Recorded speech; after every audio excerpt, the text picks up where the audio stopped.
Welcome to Peer Meetup for Training Providers, a networking community of peers across the skills sectors.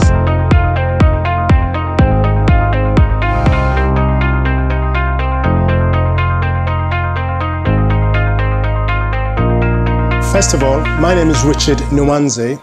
I'm the founder and owner of Net Security Training. We've been in business for the last 14 years, and at Net Security Training, we only do one thing, and that is cyber security training. We've been commissioning and delivering top-end security training for the last 14 years. We are approved or accredited by a whole lot of certification bodies in the industry. The key thing for us today is to talk about collaboration and co-branding, just to see how we can work together. In an ideal world, the internet or the cyber would be a wonderful place. You'll be able to go in there, make your payments into your banks, have no problems, and the internet generally will be heavenly. The reality is that there's some bad guys out there, and the bad guys do a whole lot of things. We all know about ransomware, forms of menaces, sex texting, hackers, cybercrime, cyberbullying, the list just goes on. The latest one that we all heard about is the WannaCrime ransomware attack. This, as we all know, affected the NHS big time. Not just the NHS, also affected over 100 countries globally. So it was has a serious impact. I'm going to refer to my notes now and again because I'm not used to doing public speaking. I'm normally shut away in a room somewhere, not hacking.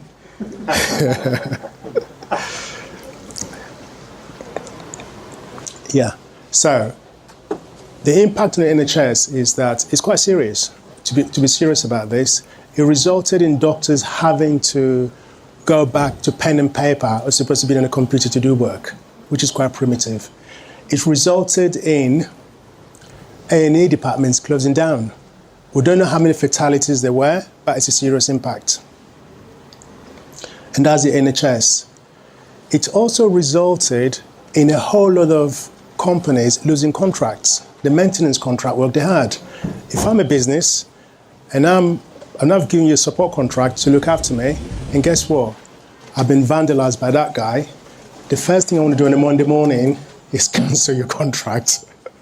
And so NHS has suffered, businesses have suffered, and the smart businesses who've got maintenance contracts, they did a smart thing, which is simply, was it $300? We'll pay up because the contract is worth keeping.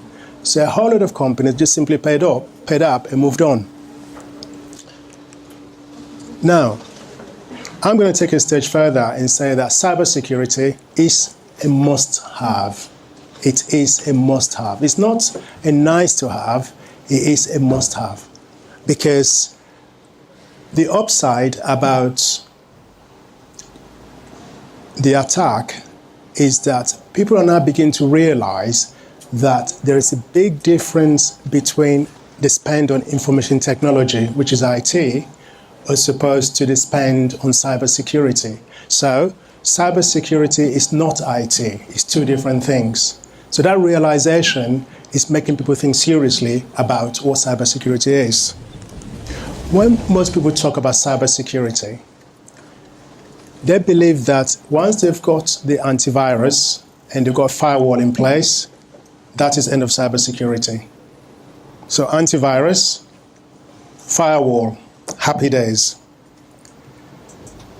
I've got news for them because the whole cyber experience is going to become even much more complicated, much more complex.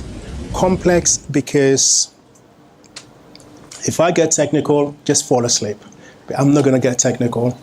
There's an expression called Internet of Things, which is the connectivity of anything connecting to anything. So you get to the point where your mobile phone is connected to your personal computers, to your laptops, to your tablets, to your smartwatches, to your TV, to the fridge, to the traffic lights. So there is connectivity. And the more connectivity there is, guess what? Complexity sets in. The more complexity that there is, the more there's a need to train people to do this work. So forget the antivirus, forget just the firewall, the real problem is down the line. So, the fact is that cyber criminals pose a risk to everyone, and every type of organization needs qualified staff with the skills and experience to mitigate that risk. There lies the opportunity for training providers. The time is right because all the stars are lined up in terms of cybersecurity. The government is fully committed behind this. Apprenticeship levies kicked in. There's a skills shortage and it's going to get worse. And the new cybersecurity standards that just got released is just the right thing that we need to move forward. So, that's what the government is saying. They're putting in a small sum of money, £1.9 billion,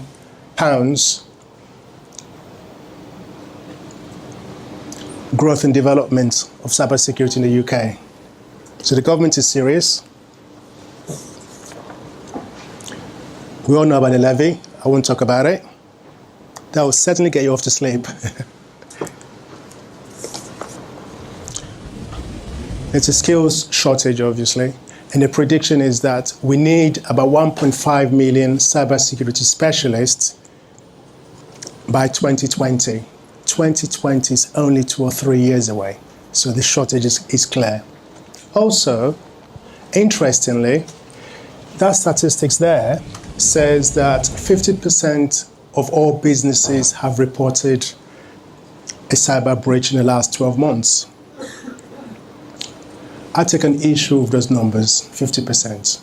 I think it's considerably more. I can think of 2 categories of people who would definitely not report breaches. The first category are people who have got things to hide.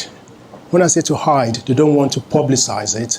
The banks, for example, the banks have no interest in telling you that they've been hacked because that will result in a run on the banks. You want to take your money out. So the banks won't declare those numbers. The second category of people who would not say anything to you about being breached are people like me. When I say people like me, the reality is that most of us sitting in here, we've already been breached. We just don't know we've been breached. And going back to the WannaCry attack, the breach wasn't done the day it was declared. The worms were already in place. They just triggered by a date. So almost always, you've been breached. There's probably nothing worth nicking, so they've left you alone. But that's the reality of the numbers. So those numbers, 50%, I say it's much more than that. A survey of 1,000 UK businesses, 60% of the executives have said that the companies do not have enough cybersecurity professionals on their books. So demand is growing. Still on skills shortage. Now finally, the product. Tech Partnership, they've come up with 3 level 4 apprenticeships in cybersecurity, which is good news. So somebody is doing something about them.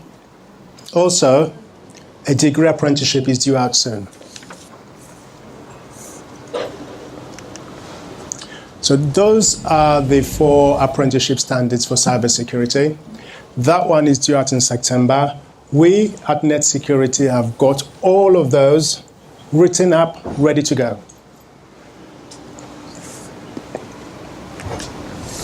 The question is, so what?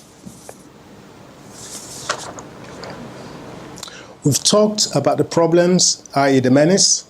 We've talked about skills shortage. And me being a fan of maximizing training revenue, I like to explore what that means to us. Hence the question, so what? First of all, we need to embrace the menace, which is the cyber environment. I want to talk briefly about the market. I want to talk also about the entry bar being high, which is an obstacle to most providers, and also talk about collaboration and see how we can lower the bars. I've just gone too quickly. I got excited. I've gone too quickly. Right. Embracing the menace. The time is right. The government is giving us support on that. The apprenticeships, cybersecurity apprenticeships are in place. We've got 3 of them, 3 very good ones. The demand for cybersecurity is high, and it will favor early adopters, people who come into this space sooner rather than later. The growing market. Cybersecurity, and I'm happy for anybody to disagree with me, is perhaps the fastest growing sector within IT. It's just that simple. It's the fastest growing sector within IT. The projection is that there will be 10% per annum increase in spend on cybersecurity for the next 5 years, 10% year on year. And that is being very, very conservative, because the future in terms of complexity of security is not going to get easier. It's going to become what it's going to become, which is seriously big demand. There is a shortage in cybersecurity people.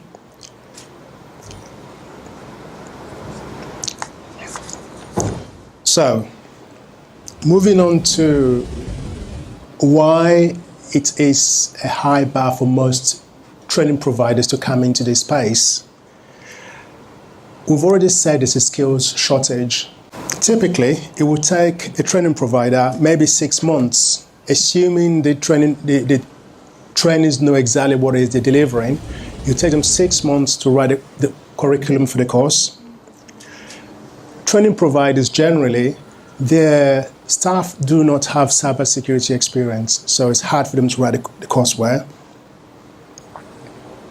And if you take the technologist, one of the 3 strands of courses or curriculums I mentioned, the first one, the technologist, it takes 3 strands of expertise within cybersecurity to write one course.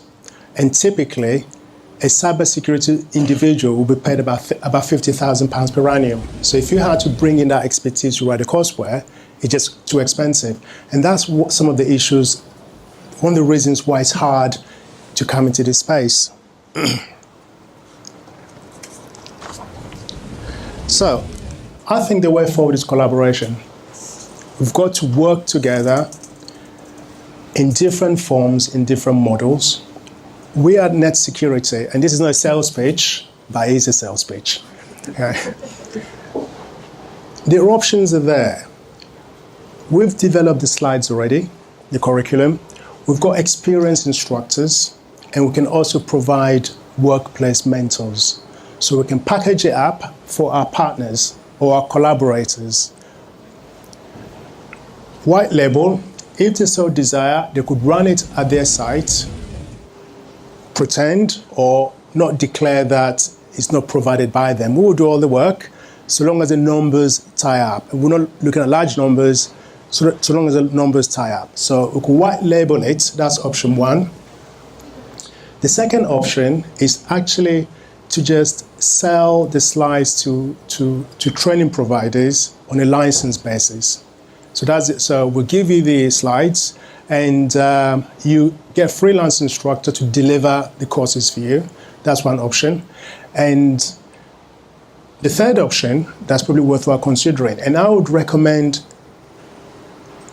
I cannot make recommendation. In the cyber world, because experience of cybersecurity is important, it is always almost worth making sure that the workplace mentor does know about cybersecurity when they go onto the client site.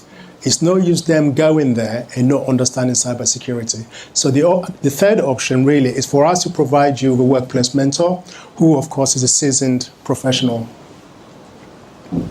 So I don't want to dwell on the sales page. It is a sales page, but that was my last page in terms of sales.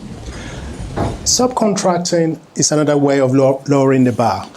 By and large, The work is subcontracted out to us. The prime or the contract holder keeps their cut of the action and we do the work. And the options are also that we're happy to use your system in terms of reporting to ESFA or the management part of it. We're quite happy to work along those bases. So that's where we are. Right. As I said at the start of my speech, it's about collaboration. I think that come Monday morning, if anybody here is in sales and they go to an employer and they're talking about whatever they've got on their portfolio of courses and they don't mention cybersecurity, it's a little bit like a big elephant in the room because people want to know if it's something you can do or not. Now, empowered with this relationship, this collaboration, you can go in there and mention cybersecurity because you know that you have got a collaborator. It doesn't have to be us, but you've got somebody you can work with. If you don't go to them and say, we'll do all this, plus cyber, is it a problem for you? If it's not a problem for them, that's fine. But if it is, look at it, take it on board, and worry about how you pass it on. Because if you don't have that conversation,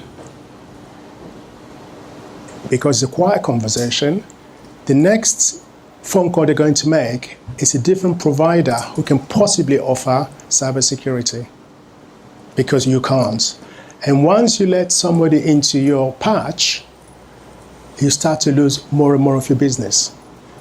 So you might as well, you've got that one client, maximize it, sell them more stuff, or supposed to going out to find a new customer to sell something new to.